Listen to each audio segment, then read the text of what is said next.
की जय, श्री पंच तत्व की जय, हरि बोल।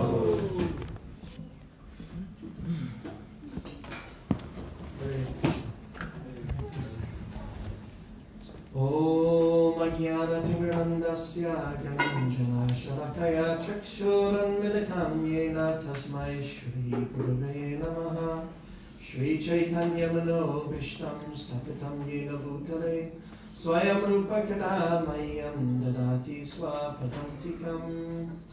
वन्देऽहं श्रीगुरो श्रीयुतापदकमलं श्रीगुरुन् वैष्णवंश्च श्रीरूपं सगुणजातं सहगणा रघुनाथं वितं तं सजीवं सर्वैतं सावधूतं भजनसहितं कृष्णचैतन्यदेवं श्रीराधाकृष्णपदं सहगणा Lalita श्रीविशाखान्वितंश्च।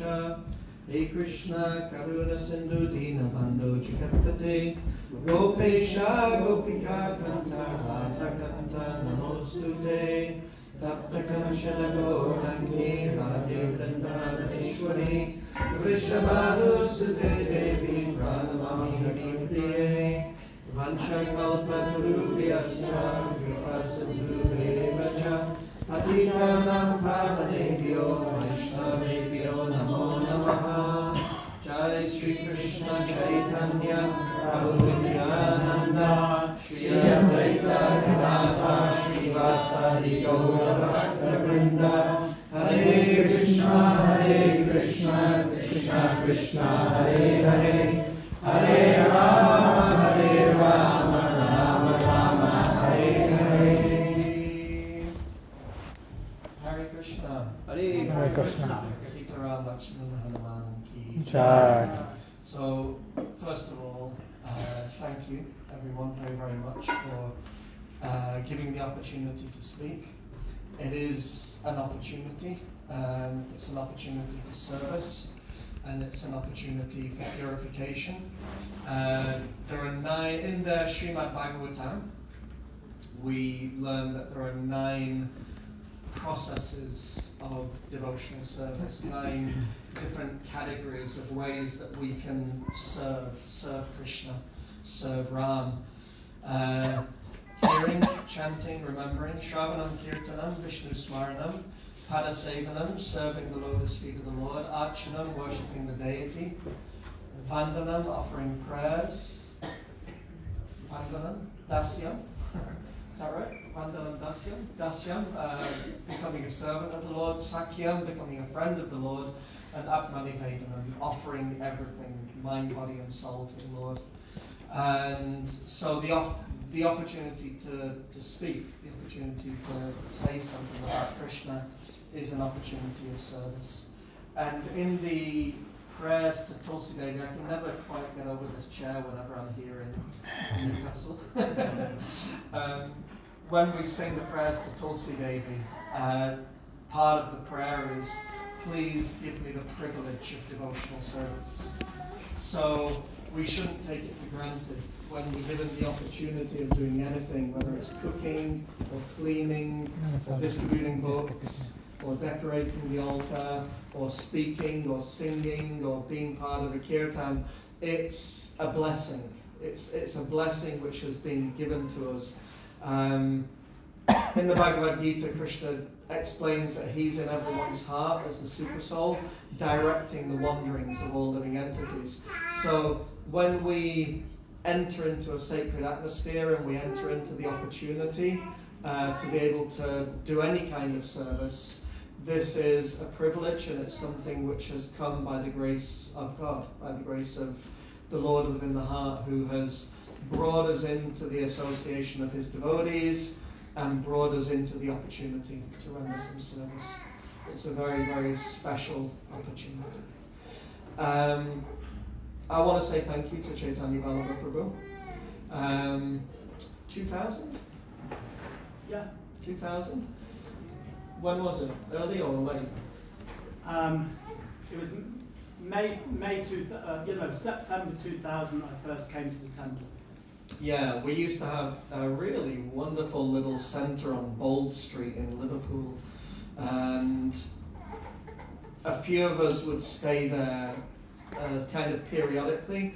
We would stay there for long periods of time over the winter period, and then during the year we would be there at weekends to do Sunday programs like this one.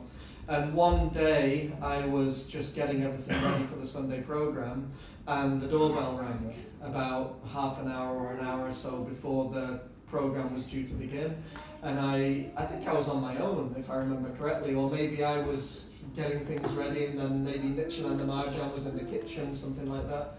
So I ran downstairs and I opened the door, and it was like meeting my friend who I'd not seen for a long time.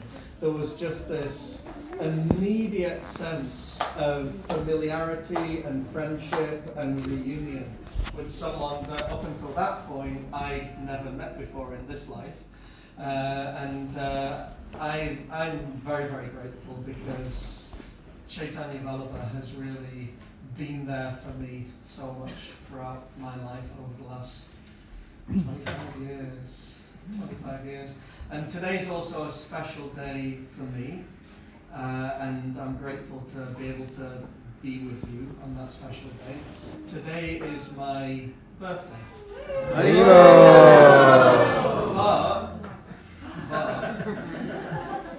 Don't hurry ball too soon. Not my material birthday. It's explained in Shastra that we have two birthdays.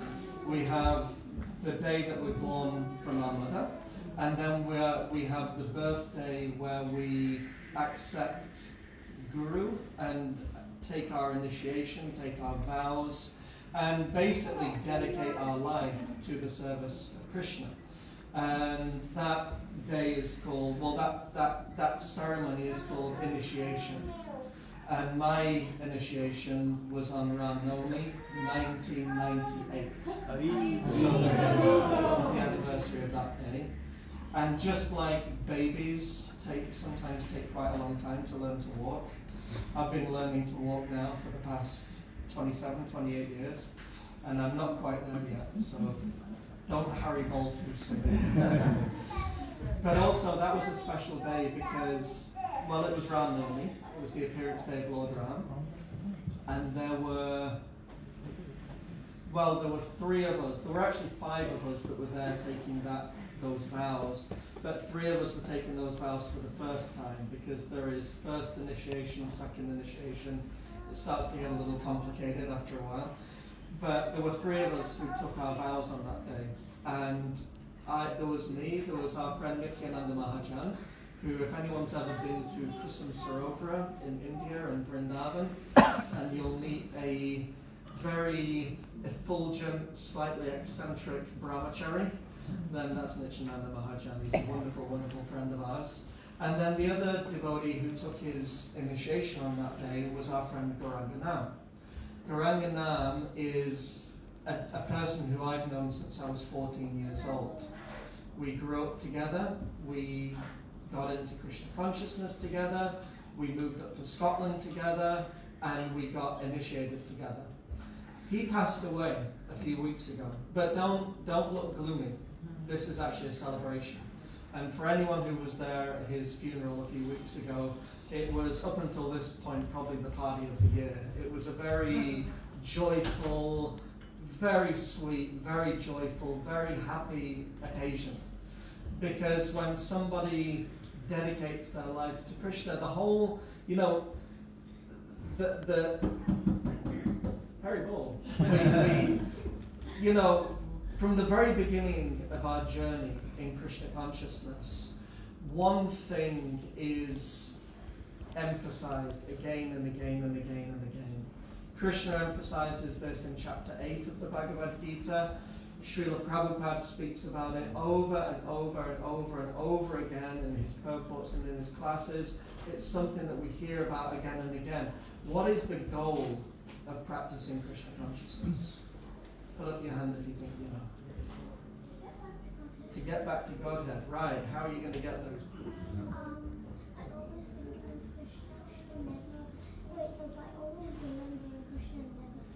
Always remembering Krishna and never forgetting Krishna. And then we practice that throughout our life. But then we've got one very, very important exam that we have to pass. before we can go back to Godhead. Yeah, we have to leave our body. We have to leave our body. It's the only thing that you're guaranteed in life. It's the only thing. It's the one thing that you can actually rely on in this world, is that we all have to leave our body one day. But for one who gives their life to Krishna, then Krishna guarantees in the Bhagavad Gita that at the very, very, very least, that person is continuing their journey. That person is going to continue their journey, and they're going to get an even more auspicious life in the next life. He explains, Arjuna asks Krishna, what is the destination of someone who begins the process of bhakti, begins the spiritual journey, but doesn't manage to necessarily pass the exam the first time? Just like, some of us may not have passed our driving test the first time. I didn't pass my driving test the second time, and after that I gave up. But, sometimes we have to try a few times, or sometimes we may do our GCSEs or our A-levels. We may not be as successful as we hoped we would, but it doesn't mean that that's it, that's the end. It means, okay, try again, try again, try again. So many opportunities. So this is also Krishna's mood, is, okay, no problem, you did really, really well in this life. So it's not like, imagine if you went to a GCSE or your A-levels, or I don't even know how these things work anymore, but let's say, what's the pass mark for to get, say, a B in GCSE? It's a level 4, that's the minimum that you need to But get. what's the percentage? A level 4 would be kind of like, forgot, but 9 is like an A star. Right, but do you know the percent, roughly? Probably around 60%, so like 60%. So imagine if you didn't get that pass, but in the next time you took the exam and said, okay, we're going to start you from the point of 60%, now you just have to answer just enough questions to nudge it over to that pass mark. That would be nice, right? That would be a lot more encouraging. So this is actually Krishna's mood. He's like the supreme encourager. So he says, okay, in this life, you made it to the point of 70% going back to Godhead. In your next life, you're beginning from the point of 71%. You're getting an immediate boost in your next life. You don't have much more to do. Just a little more service, just work on your chanting a little bit more, and then back to Godhead. So whether we go back to Godhead in this life, or whether it takes 1 or 2 lives, but Krishna is the supreme encourager. So for a devotee, when a devotee leaves the world, it's not, we miss them, but we also celebrate. And we celebrate and we glorify the life of that devotee. Closer to the microphone? I thought I had a really big mouth. I don't know. No comment. So, thank you. For people online though, it's... Okay. So anyway, 3 of us took initiation on that special day, Ram Navami. It's actually also special for a few other reasons.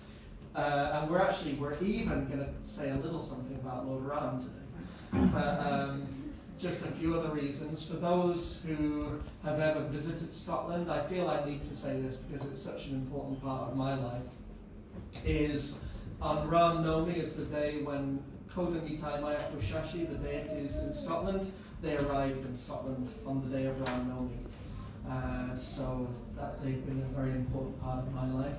And also this is the day when Krishna and Balaram in Vrindavan, when they were installed. And how were they installed? Now this is very significant, and this is going to be a part of what we're going to speak about. Hands up if you've read the Chaitanya Charitamrita.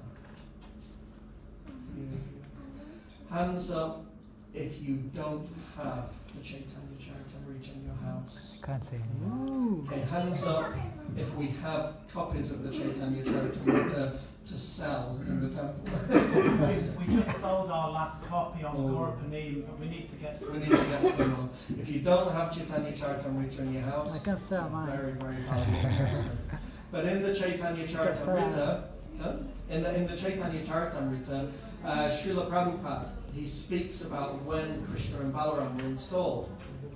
Now, because of the sort of social circumstances, Srila Prabhupada arranged for so many local priests and Brahmins to come and to do all these amazing rituals and ceremonies to install the deities. But afterwards, when Srila Prabhupada was in private with his disciples, he said, all that was wonderful. He said, but as far as I'm concerned, the devotees chanting Hare Krishna, that is the thing that invited Krishna.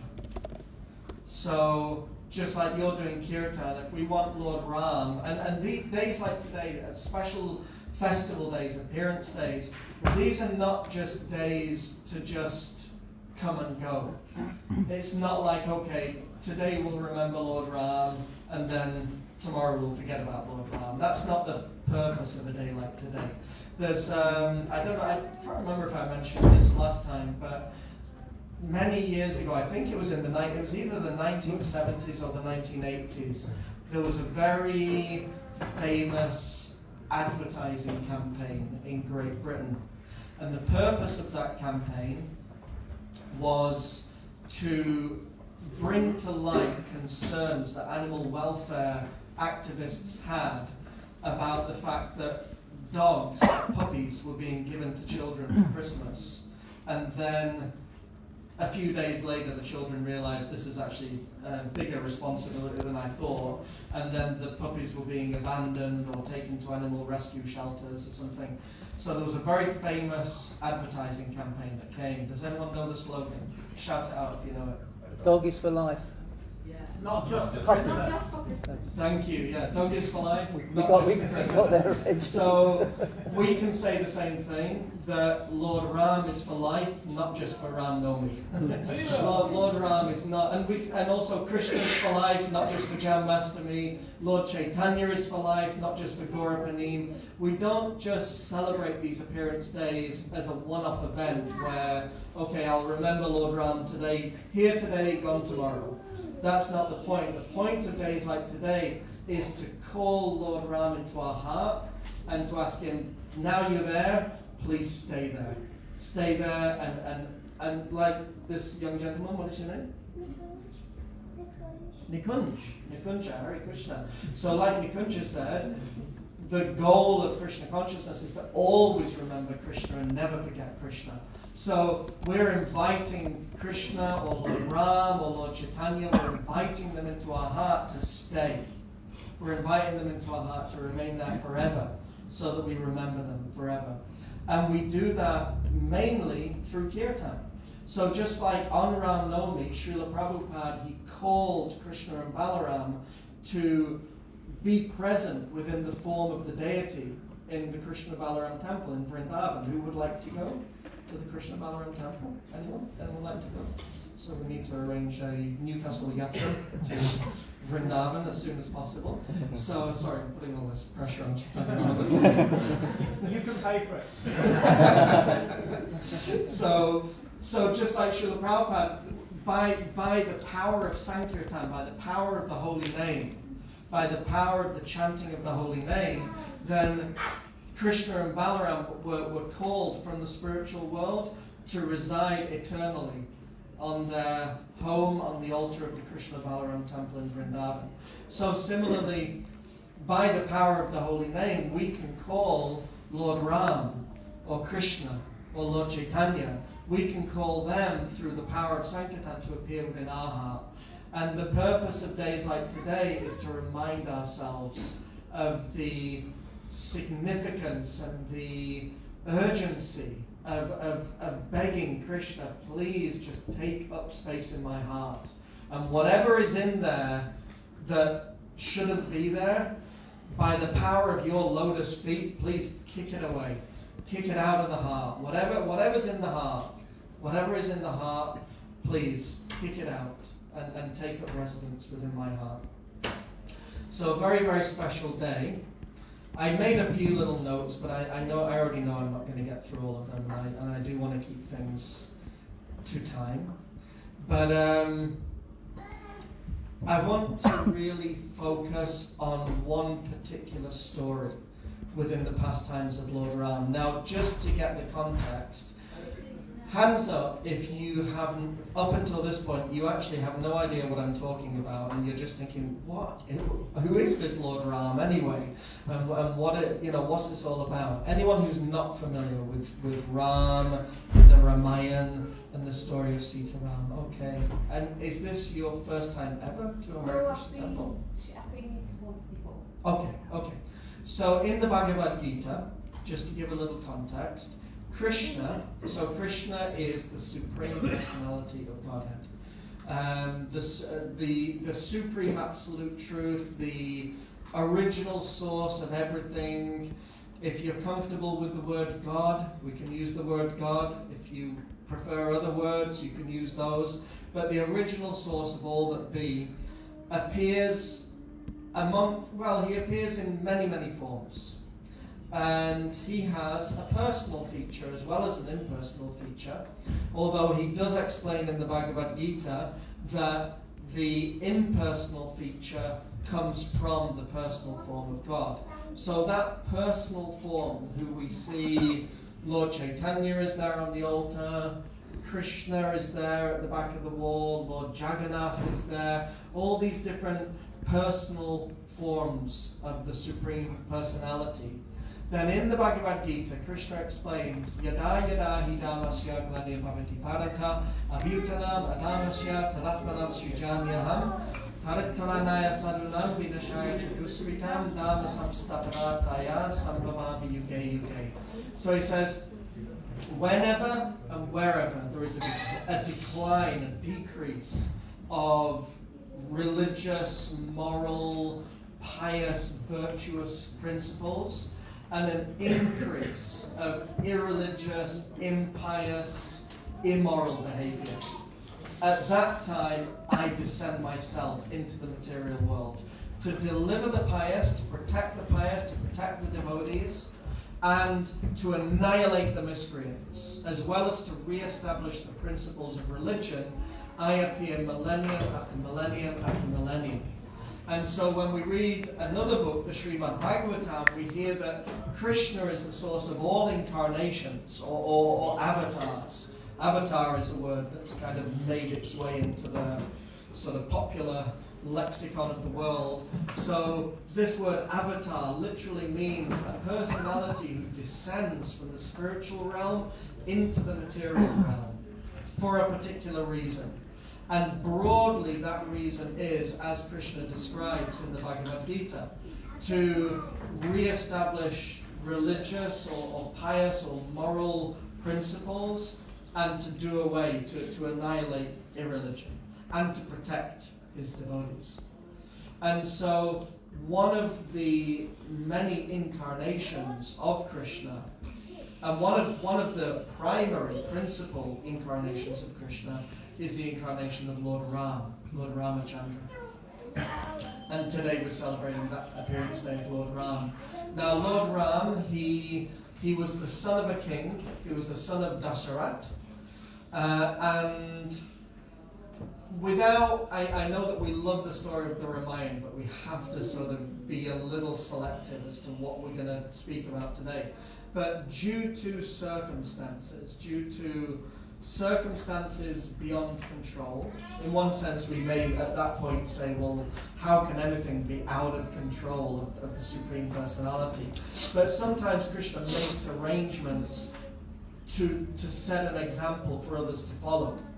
One of the purposes of Lord Ram's appearing was to set a perfect example of Dharma, a perfect actual living, tangible example of Dharma, morality, truthfulness, real values, to stick by those values no matter what challenges may come. Krishna himself actually says in the Bhagavad Gita that whatever action a great person performs, common people follow.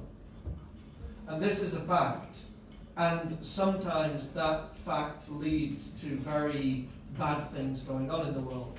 I'll give a personal example. When I was a teenager, I used to have all of my heroes were sort of rock stars and movie stars. And you don't see it nowadays, but back in the 70s and the 80s and the 90s, whenever these rock stars would pose for photographs, they would always be looking really cool with a cigarette hanging out the mouth. So we all started smoking, because whatever action a great person performs, common men follow. So those people who we perceive as being great people, if they set a bad example, we may end up following that bad example. So Lord Ram came to set a good example. He came to set an example of religiousness, righteousness, truthfulness, morality. And due to circumstances, he had to leave the kingdom and go into exile in the forest. And he went with his wife and his brother, one of his brothers. There were 4 brothers: Ram, Lakshman, Bharat, Shatrugna. These were 4 brothers. All 4 of them incarnations of God, expansions of God. And his wife Sita Devi, an incarnation of the goddess of fortune, also an expansion of God, an expansion of Krishna. God has both male and female aspects. So the supreme absolute truth we see as being Radha Krishna, Sita Ram, Lakshmi Narayan, the male and female aspects of divinity together as one. So Ram, Sita and Lakshman, they went into the forest, and there was one Asura. Now the word Asura is generally translated to be demon. Now, I watched a lot of horror movies when I was younger, so when I hear the word demon, I started thinking of something with like big pointy horns and cloven hooves and all the rest of it. But really this word Asura means someone who is violently opposed to principles of religion. Like really antagonistic towards religion, piety, morality, and practically they see God as their enemy. And this demon Ravan, he kidnapped Sita Devi. He stole Ram's wife and took her away to his island, his kingdom, which was known as Lanka. Yeah, today known as Sri Lanka. So the kingdom of Lanka used to be the kingdom of Ravan. So Ravan took Sita away to Lanka, and then this began the adventure of the Ramayana of Lord Ram and Lakshman. They teamed up with an incredible army of devotees headed by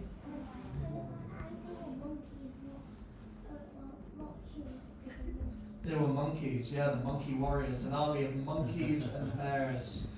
This is a really nice lesson that we can get from this, excuse me, is that Srila Prabhupada, I believe, he made this comment that Lord Ram has his army of monkeys, and so do I. And sometimes monkeys get up to monkey business. So Srila Prabhupada was always very tolerant of the fact that, you know, we're trying to be really nice, pucker, Brahminical, looking really nice in our dhotis, but every now and again we just lose the plot a little bit and start dancing like crazy people in kirtan and throwing prasadam around the place and having wrestling matches and, you know, all sorts of ups and downs that go on in life.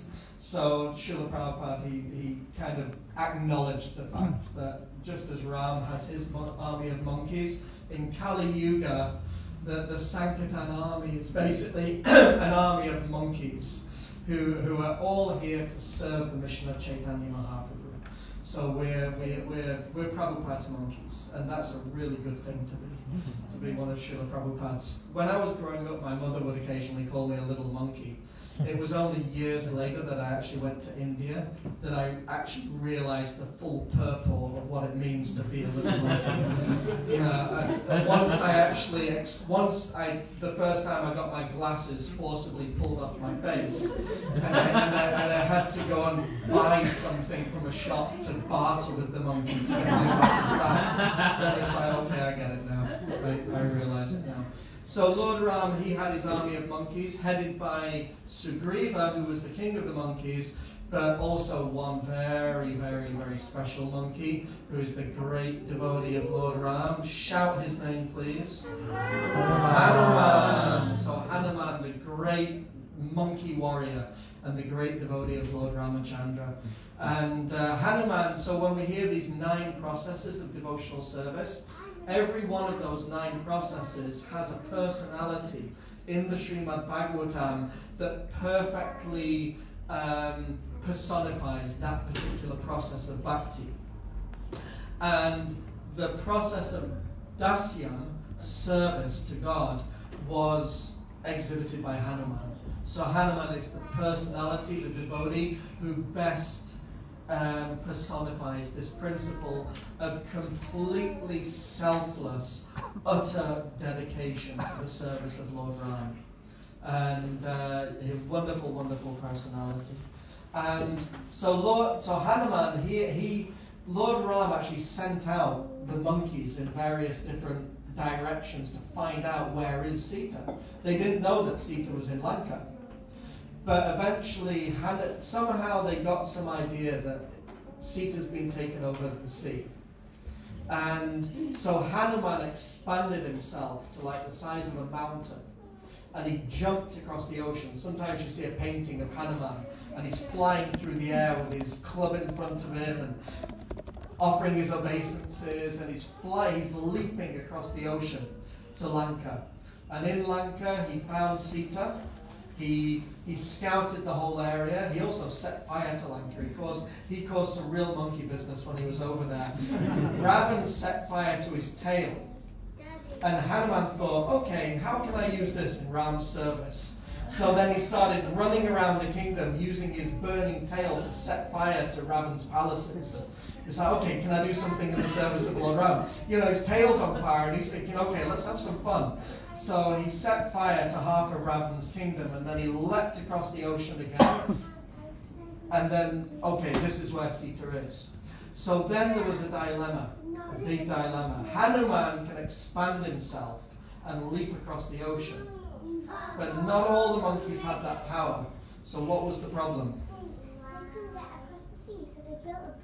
They built a bridge to go across the sea. Now this is where the lesson for the today, ladies and gentlemen, this is the real, if we're going to take one thing away from today, this is the moment.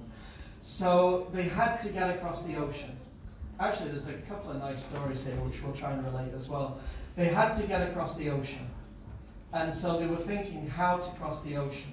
So they decided to gather together all of the rocks and boulders, and in some cases mountain peaks, like the really powerful monkeys like Hanuman and Sugriva. Dravida was there, the gorilla. Dravida, he was there, the gorilla. And they were, not Dravida, Jambavan. But Dravida was also there, interestingly. Dravida was actually there. Somehow later on he kind of turned to the dark side. But he was there. Jambavan was there, and they were smashing the tops of mountains, and they were bringing these huge boulders. What did they do to get those rocks to float? They wrote the name of Lord Ram on the rocks and boulders and mountains, and by the power of the holy name of Lord Ram, then the rocks and boulders and mountains, they were able to float in the water. And they created a bridge. They created a bridge across the ocean. So, again, the power of the holy name. This is, the power of the holy name comes again and again and again and again throughout these stories. And now this is another interesting point. Throughout these stories, 10, 15 years ago, from Ceylon to Lanka, is that the point? Satellite imagery actually discovered under the ocean a perfect bridge. Ram's bridge. Ram Setu was right across from Ceylon to Lanka.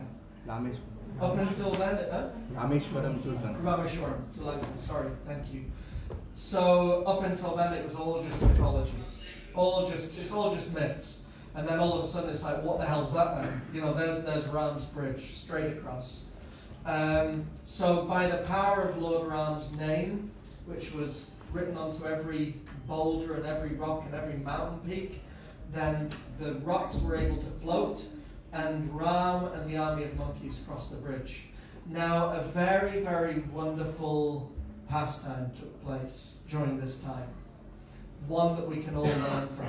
Because when we hear about the power of devotees like Hanuman, and also maybe in Krishna's pastimes, we hear about the power of devotees like Arjuna and Bhima, and then we hear about devotees like Prahlad Maharaj, all these incredible personalities who we read about throughout the pages of the Srimad Bhagavatam, the Ramayana, the Mahabharata. We hear all about these amazing personalities and we think, well, okay, I mean, where do I fit into all of this?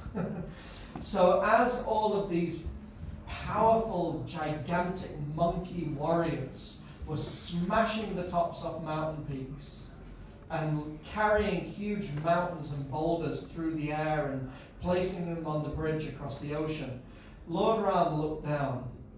Now, depending on which version of the story you hear, sometimes it's said it was a spider, sometimes it's said it was a squirrel. Anything else? Sparrow. Tortoise. Sparrow.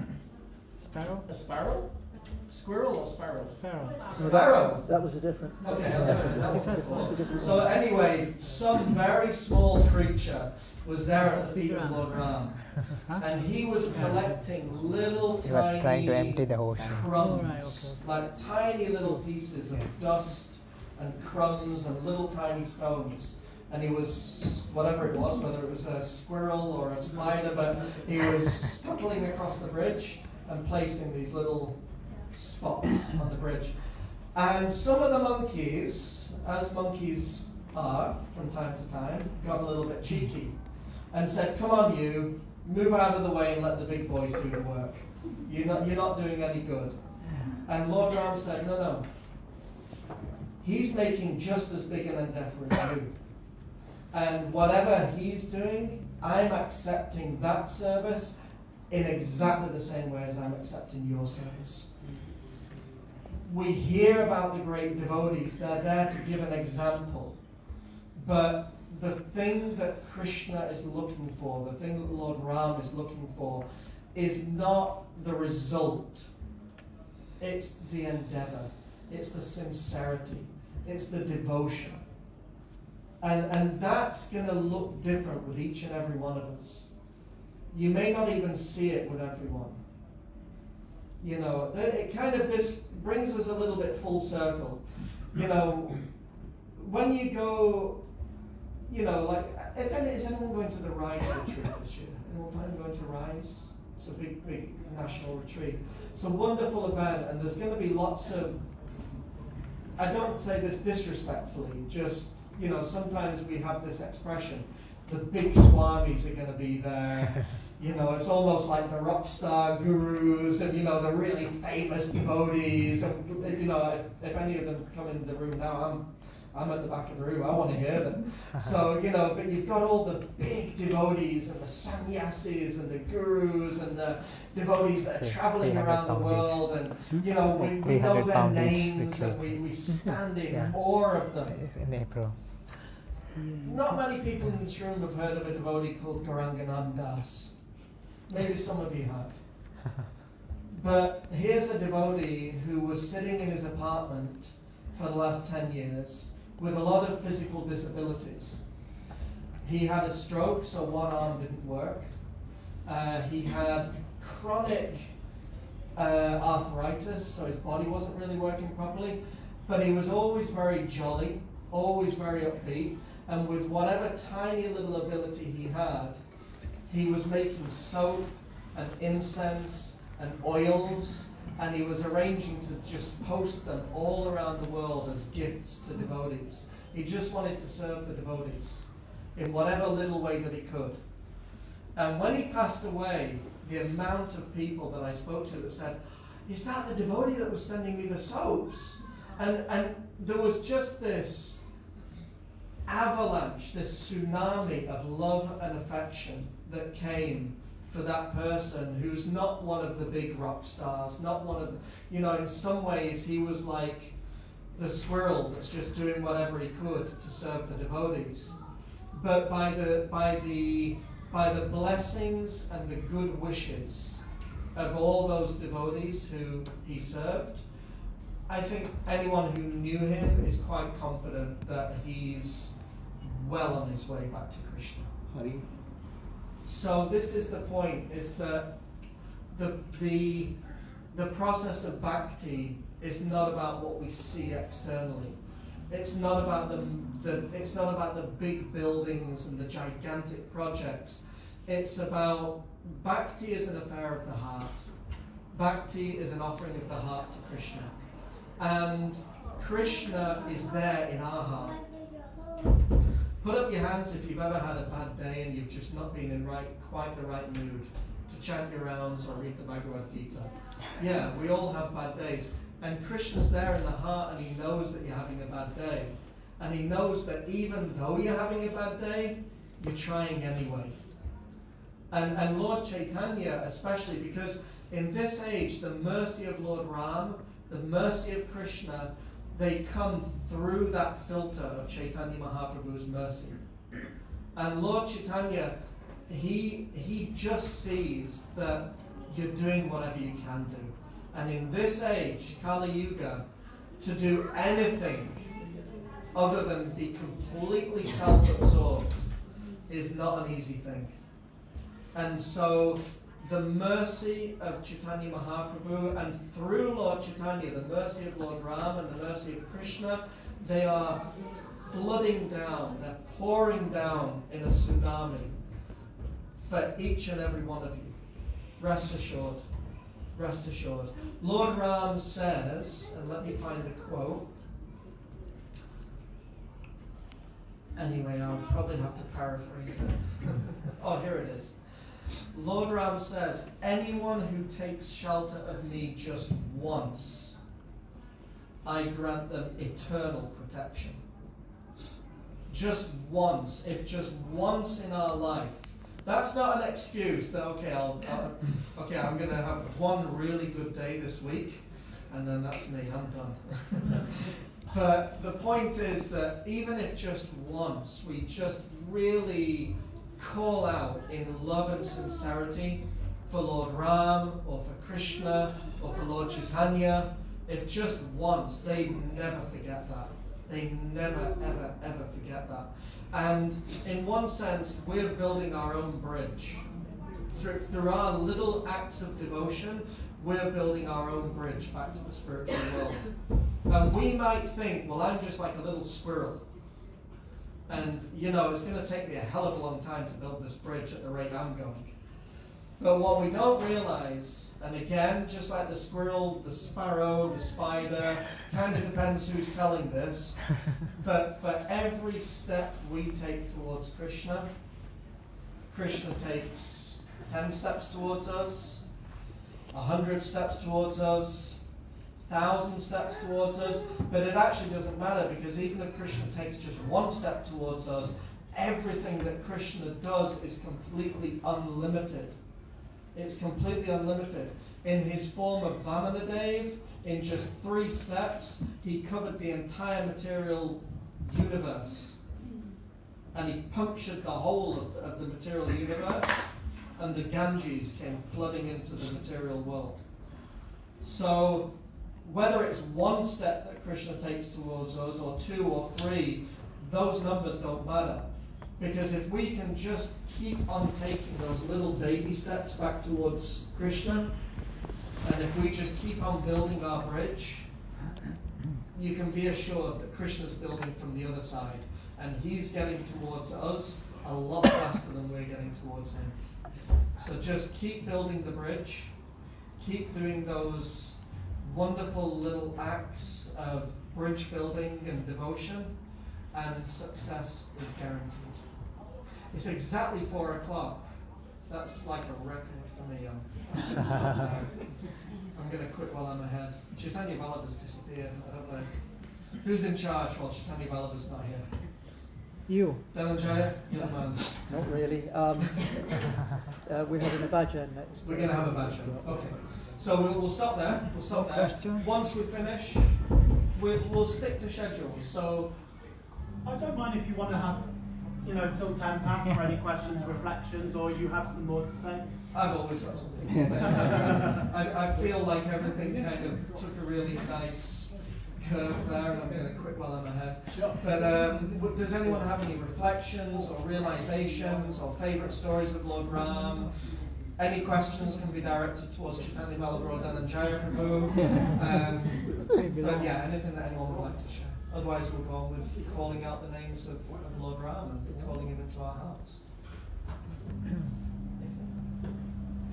Okay, I got away with that. Hare Krishna.